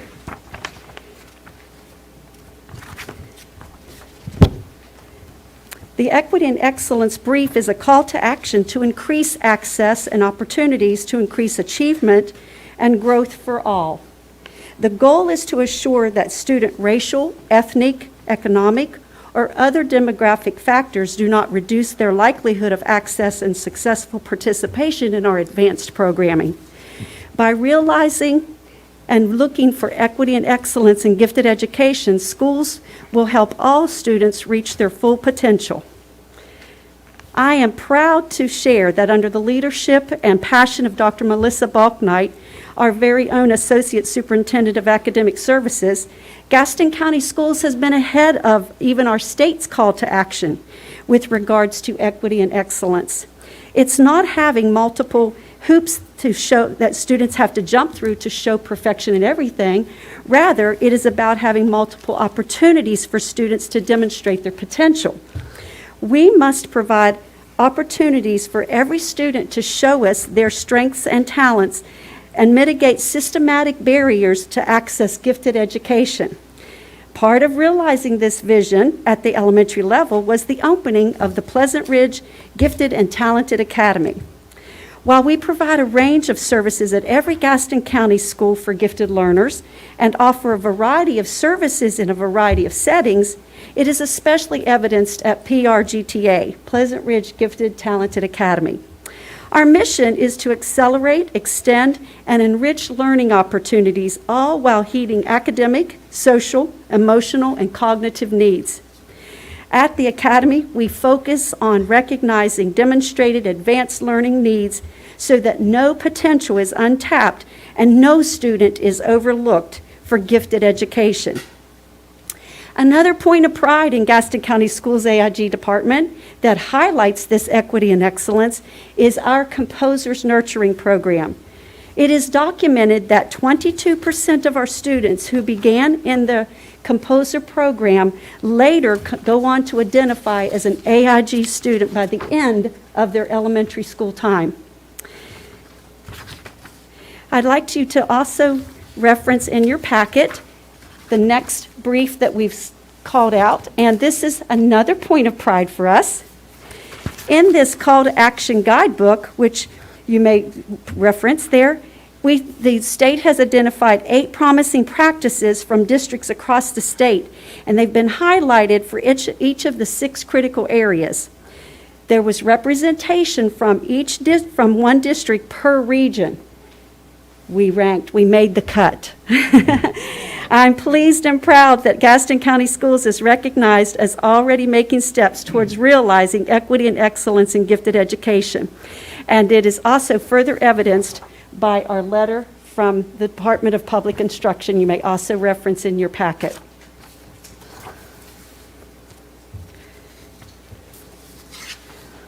So, in an effort to answer this call from the North Carolina Equity and Excellence Call to Action, and to use equitable practices for identifying gifted students in Gaston County schools, provide a range of services, foster talent development, and other actions that will increase access and opportunity, which we know increases achievement and growth for all, the AIG department would like to expand the Composer program to include students from every Title I elementary school, and further increase the number of Composer students over a 3-year period with the goal of AIG identification. Again, you may please reference the proposal in your packet, and we'll look at some specifics to that, please. So what we'd like to propose is to increase and put a Composer program at Costner, Ida Rankin, Lowell, Pinewood, Pleasant Ridge, and Robinson. We would like to put this in those schools in the 21-22 school year and hire 6 additional AIG licensed itinerant elementary teachers for the upcoming school year to meet the needs for our learners there.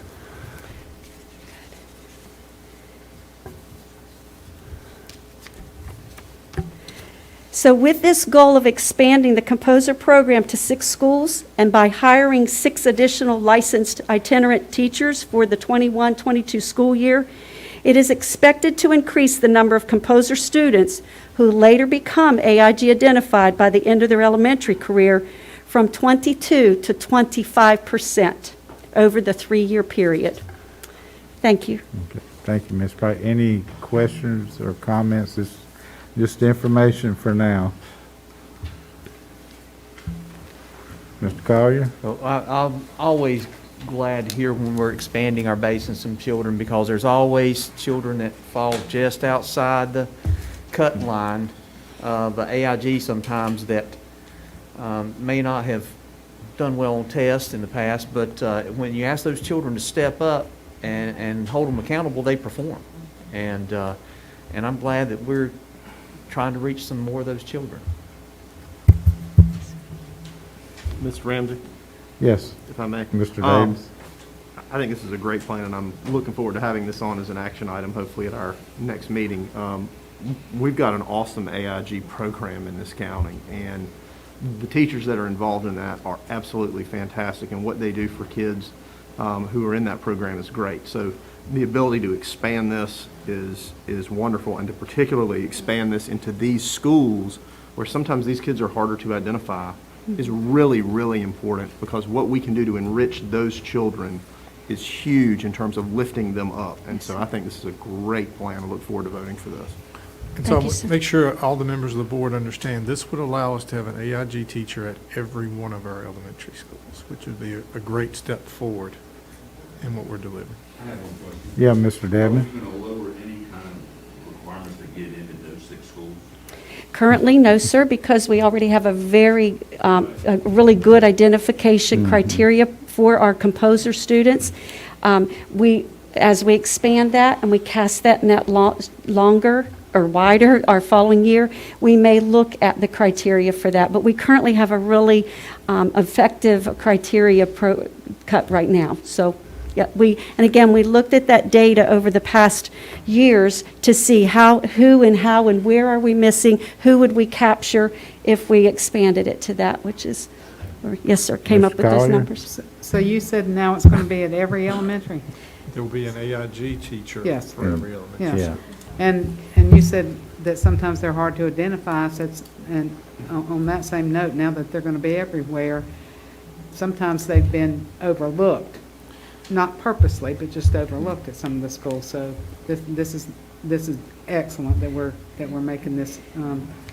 Chairman, Superintendent, if I may clarify, so that to be clear, that enhances us to provide the program at every Title I. There are still some low population schools that, for example, we would not have a full-time, there's not a need for a full-time itinerant at some of our schools. So we still would perhaps share a 50-50 at some of our schools. But to Superintendent's point, it really allows us to have high time with our identified students at the schools.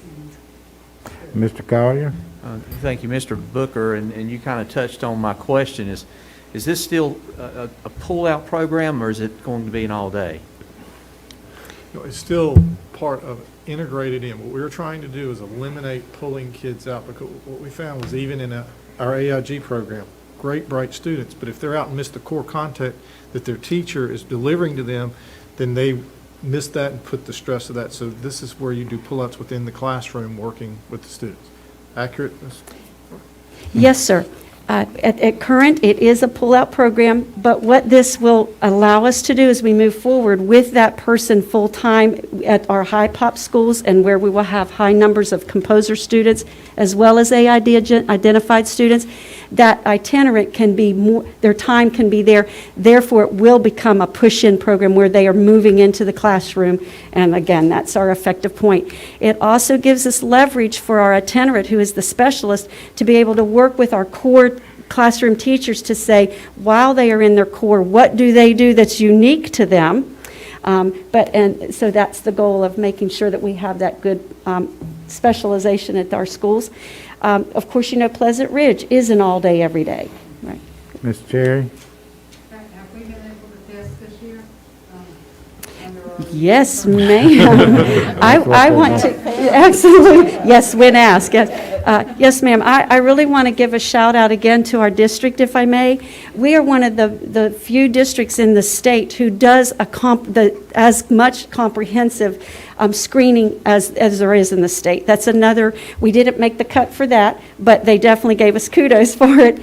We screened this year, Vice Chair Terry, every second grader and every third grader. We're currently in the testing of identifying second graders now who will be rising third graders. So yes, we just went through a big screening of every third grader and every second grader, but we yearly screen. We will jump again in the fall and look at like our EOG scores, and we will look again to see, did we miss any?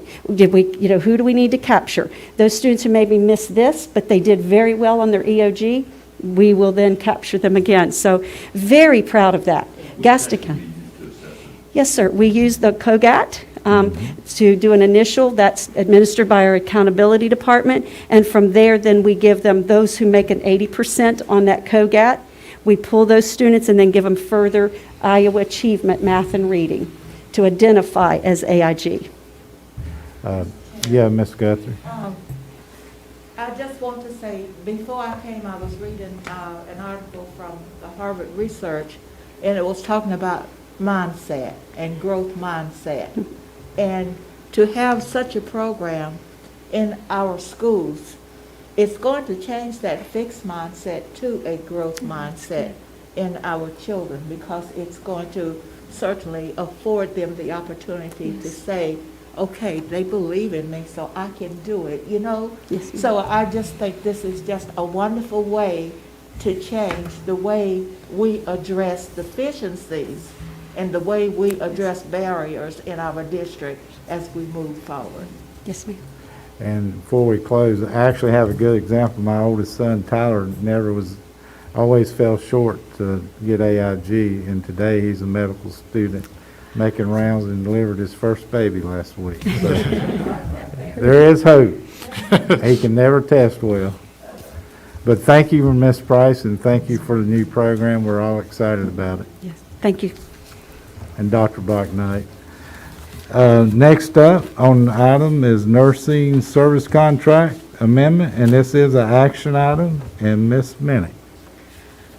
Chairman Ramsey, Vice Chair Cherry, Superintendent Booker, and members of the board, I'm here tonight to ask for approval to adjust 3 of the 4 nursing contracts that we have in place that provide our individual student-specific nurses to our students. So as we have returned to school 4 days, we just have an increased need for those services, and so we're asking to adjust our contract with Continuum by $20,000, Black with Bright Star to increase it $40,000, and Thrive to increase it by $40,000. We do not have a need to adjust our contract with Bayada at this time, just because of the students that they happen to be serving are not ones that have impacted this need as we've returned.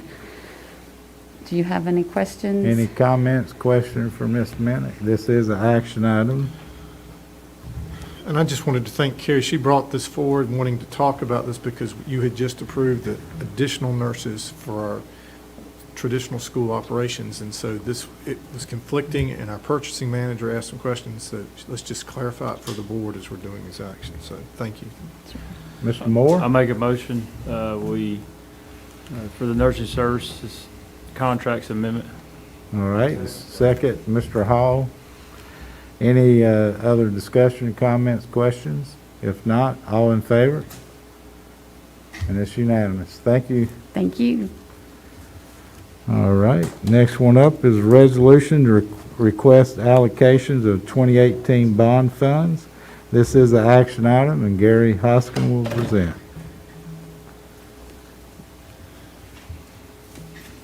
Afternoon, Chairman Ramsey, Vice Chair Cherry, members of the board, Superintendent Booker. I'm here asking for action on approving a resolution to the county commissioners, asking them for additional bond funds from the 2018 bonds. So back on Tuesday, May 8th, 2018, the voters of Gaston County approved by about 69% a $250 million bond request. That bond request contained 3 primary components. Number 1, new construction, $110 million, school additions, $25 million, renovations and repairs, $115 million. So in November 2018, the county commissioners issued the first issuance from this $250 million bond offering, and that was in the amount of $60 million. So there remains $190 million unissued from the $250 million bond offering. Mr. Chairman? Yes. I'd like to make a motion that we accept this and send it to the county. All right, Mr. Devon has a motion on the floor and a second by Mr. Collier. Okay. Okay, of this. I thought I missed something. Of the $60 million, $36.5 million was to build Belmont Middle School and $23.5 million for repairs and renovations. So Belmont Middle School, in addition to the $36.5 million from this bond offering, the county also provided us $6 million of 2017 capital funds for the total construction budget of $42.5 million, Of that, we've already spent $40.6 million, and we have $1.8 million remaining. So this is just a breakdown. This will be sent in your package. I won't go through these numbers. Sorry, wrong way. So from the renovations and repairs, the $23.5 million, you can see roofing was about $8 million, just over $8 million. Site improvements, $3.2 million. Electrical, $2.4 million. Life safety, $2.9 million, and miscellaneous, $5.1 million. One other thing I'll point out is that the only unallocated funds that we have of this $60 million bond offering is $707,000. That means it's not been identified for any specific project. So the miscellaneous, which was one of the bigger items, includes floors, windows, auditoriums, cafeterias, facade improvements, which we've done at 3 of the high schools, et cetera. And here's a breakdown of all the detail of those repairs and renovations. So in summary, of the $60 million that we were given by the county, we have actually spent $51 million of that and have dedicated either through encumbrances or identified projects of $8.2 million. So we've committed or spent $59.2 million with $707,000 in uncommitted funds. So 98%, almost 99% of the money that the county has provided us in these bonds have either been spent or committed. So therefore, we are asking this board to approve this resolution, asking the county commissioners for additional issuance from the $250 million bond offer. Okay, Mr. Carr, you have a question? Yes. You put Belmont Middle School up there. When are we supposed to get the keys to that building? We have the certificate of occupancy now. They're just working on a few punch list items. We're still working on some equipment, putting up the new LED boards and some, we'll have to move some stuff from the old Belmont switches and so forth when school is out. So we essentially have the keys now. All right, so we're paying insurance and utilities on the building now. So we're ahead of time on the project then. Yeah. And We're under on budget. time and under budget. Under budget. Wow. I just Yes, want to sir. make sure I was correct in seeing that. Yes. Yes. And in this day and time, folks, let me just tell you, in construction, that is incredible. Absolutely. So kudos to all the folks that are working on behalf of Gaston County, the architects, the project managers. And I'll just have to say at the construction company, if I can name them publicly. Absolutely. Beam And their subs, they have yes. just been great to keep us under budget and on time. In this day and time, it's just incredible. Yes, Yeah, I agree. yeah, definitely with the weather, with all the rain, they're literally 4 months ahead, so that is good news. Mr. Hall? Gary, do you have an amount you're asking for? I don't see that. We don't have an amount that we're asking for. The county knows, they know what kind of debt they have rolling off. They know what kind of capacity they have to pay interest on debt.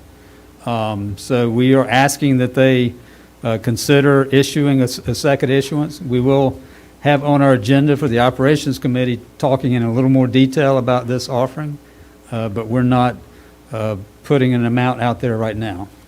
Thank you. Yes, sir. Any other comments or questions? One other comment. I really Yes, sir. wish that we could get this kind of information to our newspapers especially.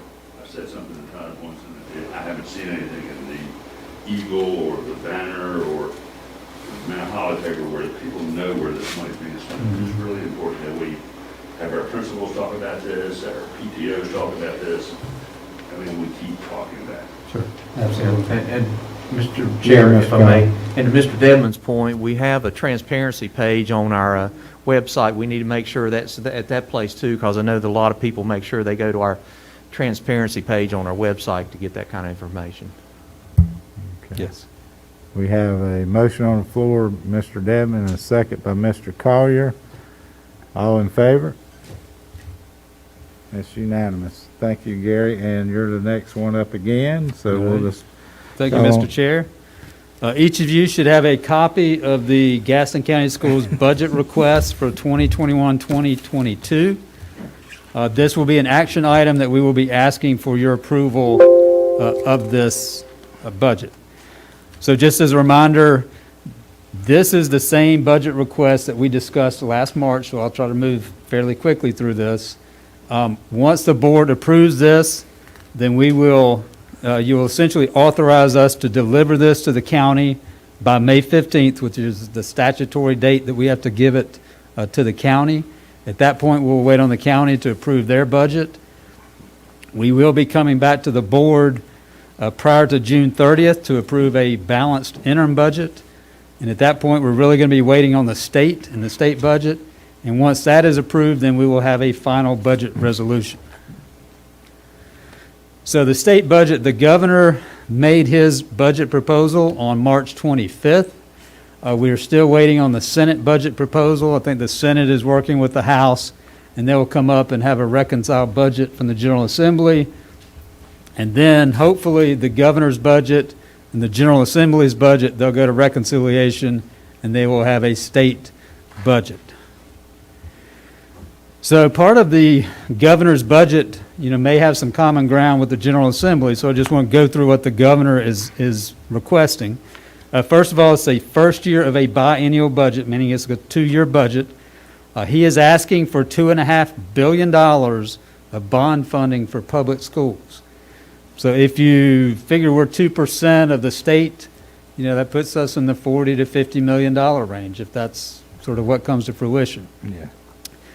The governor is also recommending a teacher increase, certified employee increase of 10% over 2 years, so that's 5% a year for 2 years.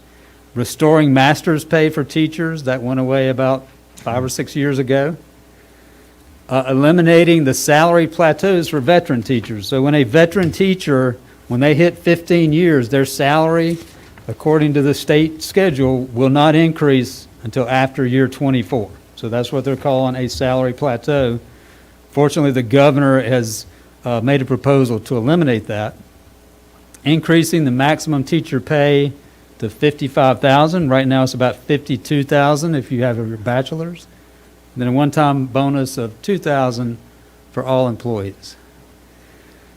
Also, non-certified pay, that's your custodians, maintenance, clerical, central office, increase of 7.5% over 2 years.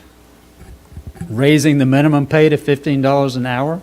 We do have some employees that are under $15 an hour, so that would really shift the whole salary scale up a little bit for those workers, which would be good. Annual budget of $1,000 for all employees, and then one of the big items is removing EC funding cap.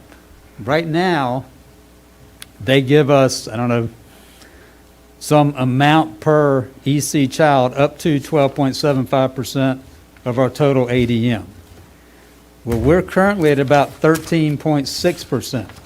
So if we were fully funded with our EC funding, that would be an additional funding of about $1.2 million. So that's really important money for us if that goes through. And then for those that have retired, COLA increase of 2% and a 2% bonus.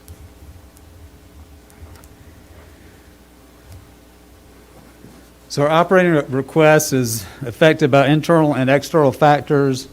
Some of the external factors, obviously COVID requirements, COVID funding, budget uncertainty. We've had no comprehensive state budget for 2 years in a row. Local and state economic conditions. What the county gives us in our local budgets depends on how much the county gets in tax revenues. Then inflation, changes in laws, and student population trends. Internal factors which we do have some influence over, being able to attract and retain the best employees, having competitive compensation. We're starting a new early college. Our Gaston Virtual Academy went from 100 students to 7,000 students, and what's it going to be next year? The change in our Chromebook distribution, remote learning in our facilities. So right now, we currently receive $49.8 million in our local allotment. That is $500,000 less than it was the previous year, because remember, they cut us $500,000 this year. That largely includes all of our classroom technology. All the Chromebooks that we have typically come from local money. Half of our assistant principals are paid for local money.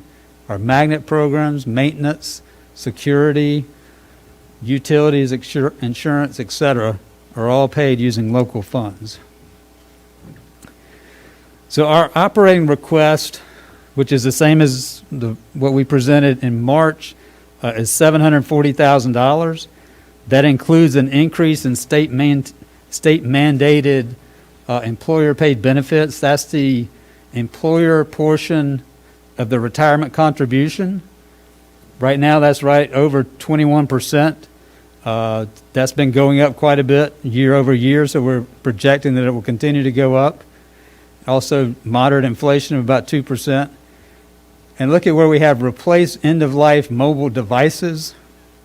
That amount is zero because we are using our COVID funds to supplement this. This was a locally funded initiative, and now we're able to use COVID funds for these devices, both for this year and next year as well. On our new initiatives, as you know, the number one funding concern is our teacher pay. So we're asking for another $500,000 in the teacher supplement, about a 3% increase in our classified and certified employees. And then again, the last two items are funded through COVID money. Student support personnel, that would be having nurses in each of our schools and increasing our custodial allotment. So in summary, our operating request last year was $53.2 million. This year, it's $51.5 million. So it's actually about almost $2 million less than what we asked for last year. Capital outlay, again, we've talked about this. You know, we've talked about how we've been underfunded for a number of years. We're right at 25 cents per square foot. If you look at the median of this particular publication, we should be at $1.25 a square foot. And so when you take that $1.25 a square foot times 5.2 million square feet, then we're requesting a $6.5 million capital outlay. And that just shows the history. We've been at $1,227,000 every year, except for last year. We got an extra $1 million last year. They dropped us back down to $1,227,000 this year. So we believe that this budget does support this district's vision to inspire success in a lifetime of learning, and recommend that the board approve this budget. Mr. Chairman, I'd be happy to answer any questions. Okay.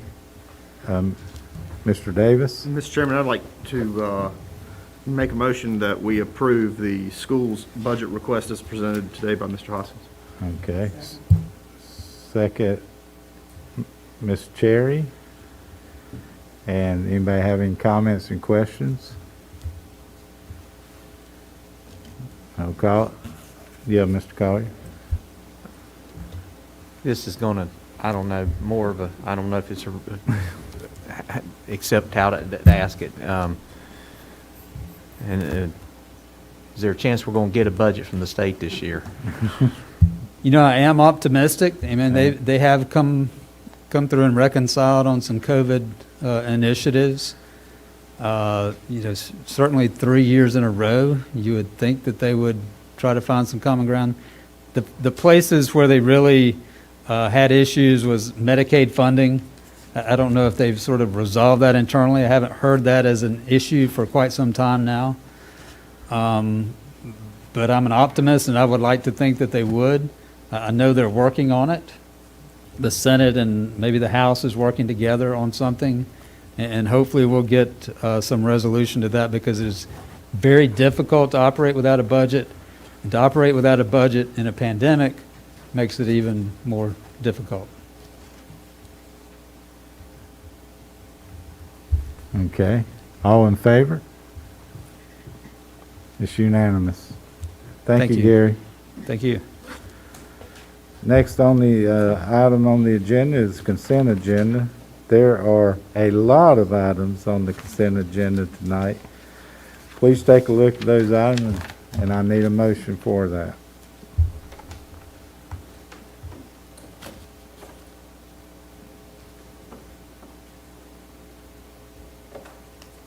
Ms. Cherry?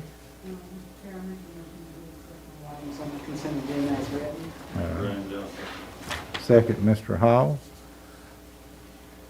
All in favor? It's unanimous. The consent agenda is approved. That brings us the time of the meeting to our superintendent, Dr. Booker. Thank you, Mr. Ramsey. I appreciate you all's approval of the consent agenda. All those that run onto the second page, those are all things that were just covered in the budget that was proposed, and it's continuation. So I know the curriculum committee heard about all those. So that's just part of our transparency and the operations that go on in academic services. So thank you for that. I wanted to bring to your attention that every year we work with the Gaston Gazette to sponsor the Star Teacher, Star Student Awards. And next week is the Star Teacher, Star Student Week. And we'll have information on our website and social media, and the Gazette will bring attention to the star students of the class of 2021 and their star teachers. We'll also show videos on Channel 21 recognizing those teachers and students at various times. I want to make sure that all of you saw the invite from the City of Bessemer City regarding the Stinger Park groundbreaking ceremony. This was a partnership that you all approved a number of years ago for a planned park adjacent to Bessemer City Primary School, and they have accumulated all the necessary funds, and so there'll be a groundbreaking at 9 a.m. on Wednesday. So it's there at the back of the school, so if you can be there. Also, we talked about this at the last meeting and are doing advertisements, but let's please reminding folks about kindergarten registration. It helps us with planning for next year as well as pre-K registration.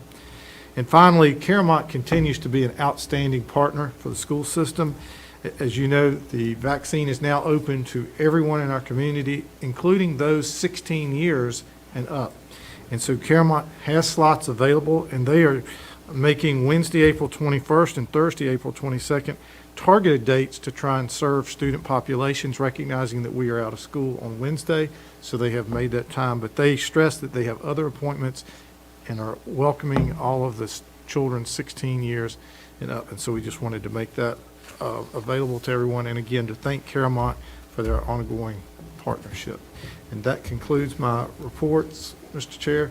All right. Thank you, Dr. Booker. Thank you for all your time and attention as we have worked to do what's best for our students, teachers, and community.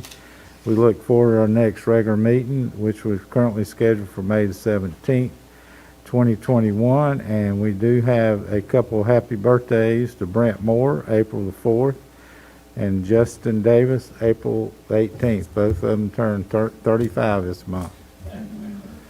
Also, we have other good news. Miss McGraw welcomed a new grandbaby named Skylar. So we're happy for her, and I know she is.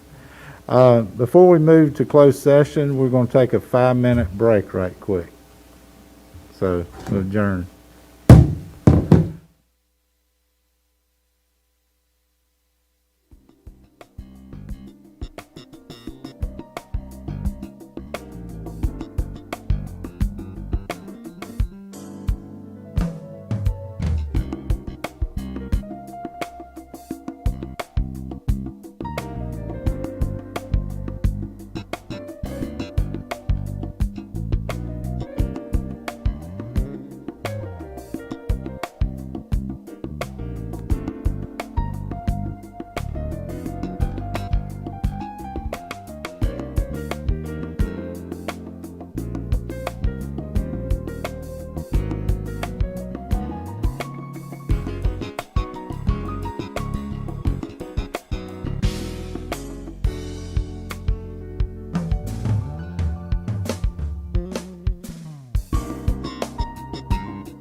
break, and I'll call on Mr. Collier.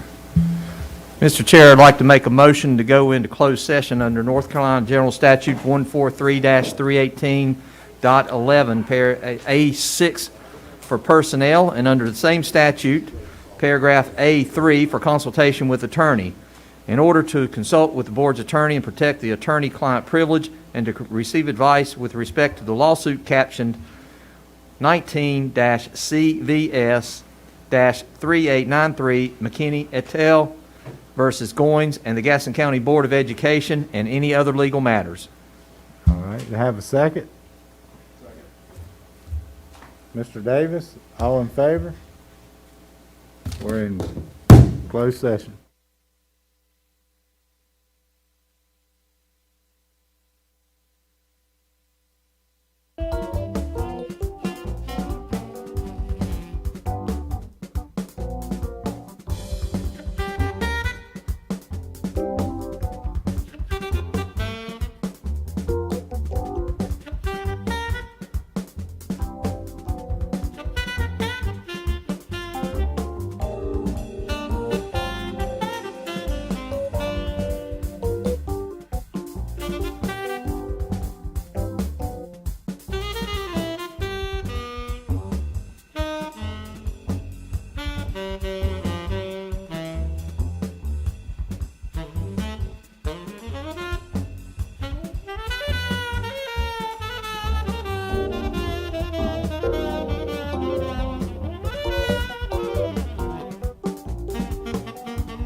In session, and I'll call on Mr. Dedman. I think I'd like to make a motion that we adjourn. Second, all in favor? Thank you. We're adjourned.